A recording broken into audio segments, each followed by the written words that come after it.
আসসালামু আলাইকুম সবাইকে। নিয়তির বাঁধন গল্পের 21 নাম্বার পার্ট। তো বেশি কথা না বলে চলুন গল্প শুরু করা যাক। তাহলে কি বলতে চাইছো তুমি? তুমি কি নিশাদকে ডিভোর্স দিবে না, নাকি অন্য কাউকে? বাবাকে কথা শেষ করতে দিল না রায়ান। ডান হাতের সাহায্যে মাথার চুলগুলো পেছনের দিকে ঠেলে দিয়ে সেই একই স্বরে বলে উঠল, ডিভোর্স দেওয়ার প্রশ্নই আসে না আব্বু।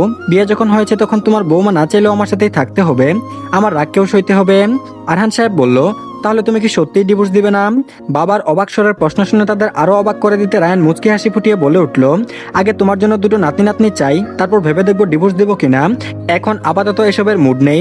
আরহান সাহেব আর কি বলবে ছেলেকে বুঝলো না। ছেলে ডিভোর্স দেবে না শুনে যেমন ভালো লাগছে, তেমন কোথাও একটা চিন্তা থেকে যাচ্ছে। ছেলেটা আজ মেরেছে পর্যন্ত মেয়েটাকে, আর এখনো তো তেমন করে মেনেই নেয়নি রায়ান। তাহলে কেন এসব বলছে?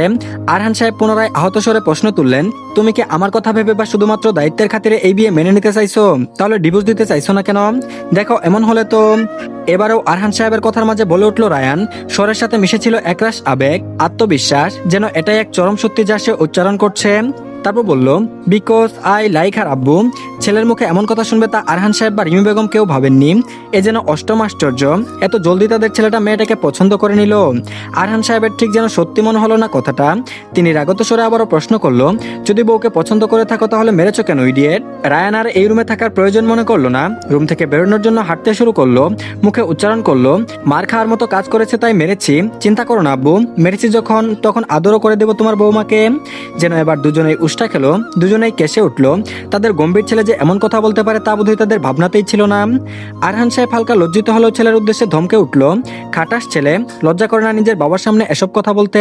রায়ান বলল, তুমি তো চেয়েছিলে আব্বু যেন আমি সর্বদা তোমার বৌমার কাছে ঘেসে থাকি, তাহলে যা করবো তা মুখে বলাতে এত রেগে যাচ্ছ কেন আব্বু? প্রশ্ন করলো, অথচ তার উত্তর শোনার প্রচেষ্টা করলো না রায়ান। বাবা মায়ের রুম ছেড়ে চলে গেল সে। আরহান বাবু ধপ করে বসে পড়লো বিছানায়। মনে মনে বিড়বিড়িয়ে বলে উঠলো, অসভ্য ছেলে।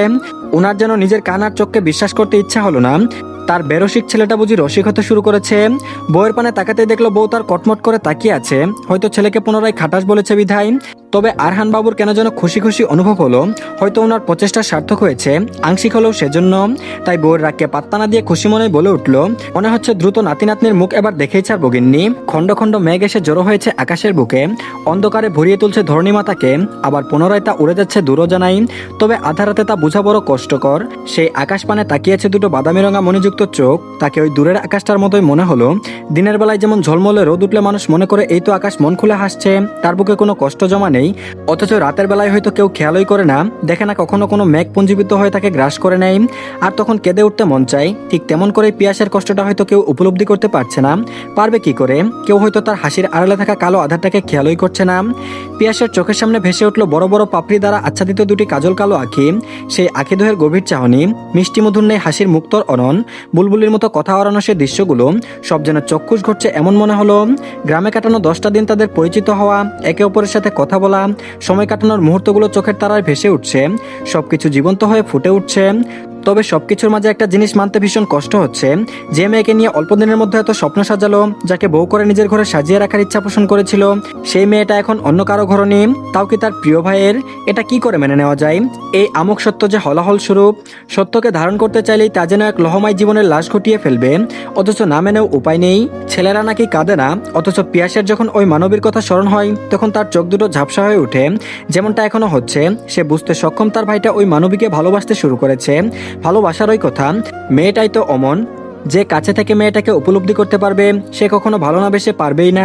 যদি তার জায়গায় অন্য কোনো মেয়ে থাকতো, পিয়াস হইতো তখন তার ভাইকে বলতো মেয়েটাকে মেনে নে, ভালোবাসার চেষ্টা কর। কিন্তু নিজের ভালোবাসার মানুষটিকে নিয়ে সব কি করে বলবে? যেখানে রায়ান একটু একটু করে কাছে আসায় মেনে নিতে কষ্ট হচ্ছে। সে তো আগে ভালোবেসেছিল, তাহলে কেন সে পেল না মেয়েটাকে একান্ত নিজের করে? আর হারিয়ে ফেললেও এমন করে হারাতো যে আর কখনো খুঁজেই পেত না। কিন্তু এ কেমন হারানো যে মেয়েটাকে সর্বদা তার ভাইয়ের সাথে চোখের সামনেই দেখতে পাবে? এর থেকে বোধহয় মৃত্যুও ভালো ছিল। পিয়াসকে আর দুঃখ বিলাস করার সুযোগ দিল না। পকেটে থাকা ফোনটা বেজে উঠলো শব্দ করে। পিয়াস ঘুর থেকে বেরিয়ে এসে ফোনটা বের করতেই দেখলো তার মা কল করেছে। কথা বলতে ইচ্ছা হলো না, তাই ফোনটা কেটে দিয়ে মায়ের উদ্দেশ্যে একটা ছোট বার্তা প্রেরণ করলো। পুনরায় ফোনটা পকেটে পুরে রেখে নিজের পাশে দাঁড় করানো গাড়িটার পানে এগিয়ে গেল। ভেতরে প্রবেশ করে গাড়ি স্টার্ট দিতেই চোখের পলকে সমস্ত নির্জনতা ছাড়িয়ে শহরের টিম লাইটের আলোয় ঝলকানি রাস্তা পেরিয়ে ছুটে গেল তার গাড়ি শাসা বেগে। আর এদিকে নিজের রুমের দিকে অগ্রসর হতে গিয়েও থেমে গেল রায়ান। পিছু ঘুরে দুটো রুম পেরিয়ে বোনের রুমের সামনে এসে স্থির হলো। দরজা আটকানো দেখে নক করলো রায়ান। 5 সেকেন্ড পেরোতেই দরজা খুলে গেল। সম্মুখে দৃষ্টি ফেলে বোনকে দরজা খুলতে দেখে বোধহয় একটু বিরক্ত হলো। কালক্ষেপণ না করে বোনের উদ্দেশ্যে বলে উঠল, তোর ভাবিকে আসতে বল। এত রাতে নিজের ভাইকে তার ভাবিকে ডাকতে আসে একটু অবাক হলো অর্থী। সে সন্ধ্যায় ঘটনার সময় উপস্থিত না থাকলেও পরে সব শুনেছে। তার ভাবিটা মন খারাপ করে শুয়ে আছে। তার ভাবি না বললেও সে বুঝতে সক্ষম যে তার ভাবির মন খারাপ। খারাপ লাগারই কথা, তার ভাই এমন একটা কাজ করবে তা যেন কল্পনাতীত। ভাইয়ের কাজের কথা মনে করে একটু রাগ হলেও ভদ্রতার খাতিরে ভাইয়ের কথা রাখতে ভাবিকে ডেকে উঠল। তারপর বলল, ভাবি ভাইয়া তোমাকে ডাকছে। নিশাত কাত হয়ে অন্য পাশে ফিরে শুয়ে আছে। সে শুরুতে রায়ানের উপস্থিতি টের পেয়েছে, তবে কোনো নড়চড় করেনি। ওই লোকের সাথে তার কোনো কথা বলার ইচ্ছে নেই, তাই অর্থির ডাক শোনার পরেও কোনো নড়চড় দেখা গেল না তার মাঝে। রায়ান দরজা থেকে বইয়ের পানে ভালো করে তাকালো। নিশাত যে ঘুমিয়ে নেই তা ভালোই বুঝলো। নিশাতের নড়চড় না দেখে গম্ভীর স্বরে বলল, অর্থি তোর ভাবিকে বল আমার এখন কফি লাগবে, দ্রুত উঠতে বল।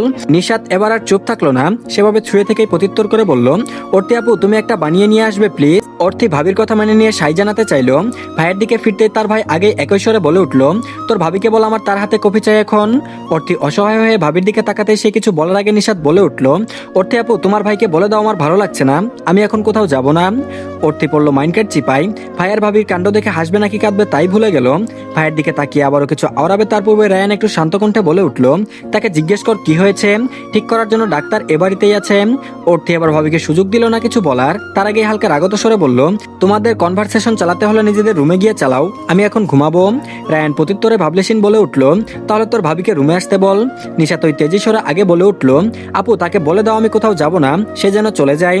অর্থি শুধু ভাইয়ের পানে অসহায় দৃষ্টি দিল। রায়ান জুড়ে একটা শ্বাস নিয়ে বোনকে পাশ কাটিয়ে বউয়ের কাছাকাছি গিয়ে দাঁড়ালো। নিশাত অন্য পাশ ফিরে শুয়ে থাকায় তার দৃষ্টিগোচর হলো না। রায়ান সেখানে দাঁড়িয়ে বউয়ের পানে দৃষ্টি রেখে বোনের উদ্দেশ্যে বলে উঠল, বোন আমার চোখ দুখানা বন্ধ কর। ভাই কি করবে না বুঝলেও ভাইয়ের আদেশে চোখ বুঝে নিল অর্থী। এত কাছে থেকে রায়ানের কণ্ঠস্বর পেয়ে কি হচ্ছে তা দেখার জন্য পাশ ফিরতে যাবে তার পূর্বে রায়ান অদ্ভুত কাণ্ড ঘটিয়ে বসলো, যা হয়তো নিশাতকে স্তব্ধ করে দেওয়ার জন্য যথেষ্ট ছিল। রায়ান এক ঝটকায় বউকে কুলে তুলে নিয়ে রুম থেকে বের হয়ে হাঁটা দিল। এমন কাজে নিশাত সত্যিই বাকরুদ্ধ হয়ে স্তব্ধ হয়ে গেল। কিন্তু যখন ওই বুঝতে সক্ষম হলো রায়ান কি করতে চাইছে, তখন ওই চিৎকার করে উঠল, এই এই কি করছেন, নামান আমাকে, আরে কি করছেন, নামান বলছি। ভাবির চিৎকারে অর্থির তরির চোখ মেলে তাকালো। নিজের ভাইকে এমন কাজ করতে দেখে উষ্টা খাওয়ার উপক্রম হলো অর্থির। সে শুধু ডেব ডেব করে তাকিয়ে রইল, কিছু বলার মতো খুঁজে পেল না। মনে হচ্ছে সে স্বপ্নে তলিয়ে আছে। এত বলার পরেও নামাতে না দেখে নিশাত পুনরায় চিৎকার করে বলল, ও অর্থি আপু বাঁচাও আমাকে, সবাইকে ডাকো প্লিজ, আমি কোথাও যাব না, বাঁচাও। কথা শেষ হতে না হতে রায়ান ধমক দিয়ে বলল, চুপ করো বেয়াদব, নয়তো এখন ওই কুল থেকে ফেলে দিব। নিশাত তা মেনে নিলে তো সেও তেজ দিকে ঝাড়ি মেরে বলল, আমি কি বলেছিলাম আমাকে কুলে নিন, নিজে অসভ্যের মতো কাজ করে এখন আমাকেই ধমকে দিচ্ছেন, খাটাস লোক। রায়ান কঠোর চাহনি নিক্ষেপ করলো। ওই চাহনি দেখে নিশাত চুপ হয়ে গেল। এমন চাহনিতে পুনরায় অভিমান এসে জেকে ধরলো। লোকটা শুধু তার সাথে জোর জবরদস্তি করতেই পছন্দ করে, আর পারে ধমকে কথা বলতে, আর কঠোর চাহনি নিক্ষেপ করে চুপ করিয়ে রাখতে। বিনা কারণে তাকে একটা চর মারলো, অথচ তার জন্য লোকটার মাঝেও কোনো অনুতাপ পরিলক্ষিত হচ্ছে না। নিশাত আর কিছু বলল না, চুপচাপ কুলে পড়ে রইল। হাত বাড়িয়ে গলা আঁকড়ে ধরার প্রয়োজন মনে করলো না। এতে রায়ানের রাগ হলো নাকি বিরক্ত ঠিক ঠাহর করা গেল না। সে বউকে নিয়ে সিঁড়ি বেয়ে নিচে নেমে এলো। ঠিক কিচেনে প্রবেশ করে কুল থেকে নিশাতকে নামিয়ে দিল। তাকে একা রেখে সেখান থেকে বেরিয়ে আসতে আসতে বলে উঠল, 10 মিনিটের মধ্যে কফি সমেত আমার রুমে দেখতে চাই আপনাকে মিসেস নেওয়াজ, মাইন্ড ইট। আর এদিকে নিশাত একটা কফির কাপ নিয়ে রায়ানের রুমে এলো। নিশাত দরজা খুলে ভেতরে প্রবেশ করতেই দেখলো রায়ান ওয়াশরুম থেকে বের হচ্ছে। শরীরে ভেজা মনে হচ্ছে তার, মানে এইটুকু সময়ের মাঝে লোকটা স্নান করে নিয়েছে। আজও পরনে শুধু একটা ট্রাউজার জড়ানো। নিশাত সেদিকে আর বেশি ধ্যান দিল না, ভাবলো কাপটা রেখেই চলে যাবে। ভাবনা অনুযায়ী টেবিলে কাপটা রেখেই চলে যেতে নিল, কিন্তু এক পা বাড়াতে রায়ান এসে একটা হাত টেনে ধরলো। আর কি চাই এই লোকটা বুঝলো না। নিশাত বাধা পেয়ে পিছনে ফিরে নতমস্তকে ধীরে সরে জিজ্ঞেস করলো, আপনার আর কিছু প্রয়োজন, তাহলে জলদি বলুন আমি ঘুমাতে যাব। রায়ান বলল, আমার সাথে তোমার কথা আছে। তৎক্ষণাৎ প্রত্যুত্তর পেয়ে নিশাত হাত ছাড়ানোর চেষ্টা করে বলল, আমি ঘুমাতে যাব, হাত ছাড়ুন। নিশাতকে হাত ছাড়াতে দেখে রায়ান বিরক্ত হয়ে জুড়ে এক হ্যাঁচকা টান মেরে নিজের কাছে টেনে নিয়ে এক হাতে জড়িয়ে নিল। তবে কাছাকাছি থাকলেও শরীরের সাথে শরীরের দূরত্ব তখনও 2 ইঞ্চি ফাঁক। তবুও এভাবে জড়িয়ে ধরায় আর এতটা কাছে আসায় নিশাত হকচকিয়ে গেল। কাছ থেকে উন্মুক্ত বক্ষপট অবলোকন করে আর সেখান থেকে এক মিষ্টি পুরুষালী স্মেল ভেসে আসায় নিশাতের দম আটকে আসার উপক্রম হলো। কিছুটা রাগও হলো নিশাতের। যে বউ বলে মানে না সে থেকে থেকে এত কাছে আসে কেন কেন তাকে দুর্বল করে দিতে চাই। রাগে অভিমানের নিশাতের চোখ দুটো ভিজে উঠল। রায়ানের চোখে তাকানোর সাহস হলো না। সে নত রেখে নিজেকে ছাড়ানোর বৃথা চেষ্টা করে বলল, আপনি কি করছেন? দূরে সরুন, আমাকে ছেড়ে দিন প্লিজ। নিশাতের অভিমান রাগ দুটোই হয়তো বুঝতে পারলো রায়ান, তাই তো নিশাত থামতেই শান্ত শীতল কণ্ঠে বলল, তুমি কি চাও আমি তোমার আরো কাছে আসি? চাইলে আমার সমস্যা নেই, বলে তোমারই সমস্যা হবে চড়ুই পাখি। কথার মানে কিছুটা উপলব্ধি করতে পেরে নিশাত শান্ত হয়ে গেল। নড়াচড়া থামিয়ে রায়ানের চোখের পানে তাকালো, হয়তো পুরো মানেটা বোঝার চেষ্টা করার জন্য। কিন্তু নিশাত চোখ তুলে তাকাতে রায়ান সেই চোখের দৃষ্টিতে দৃষ্টি মিলিয়ে সেই একই শান্ত স্বরে বলল, মুস্কানকে আমি ভালোবাসি না চড়ুই পাখি। শুধু ও কেন, অন্য কোনো নারীর অস্তিত্বও নেই আমার জীবনে। শুধুমাত্র বাক্যটি অসমাপ্তই রাখলো। নিশাতের বুকে উচ্চাটান শুরু হলো। বাক্যের শেষ জানার জন্য উদ্গ্রীব হলো। তাও উদয় বুঝতে পারলো রায়ান। সে চোখের গভীরে ডুব দিয়ে শান্ত কণ্ঠে বলল, শুধুমাত্র আমার চড়ুই পাখি ছাড়া।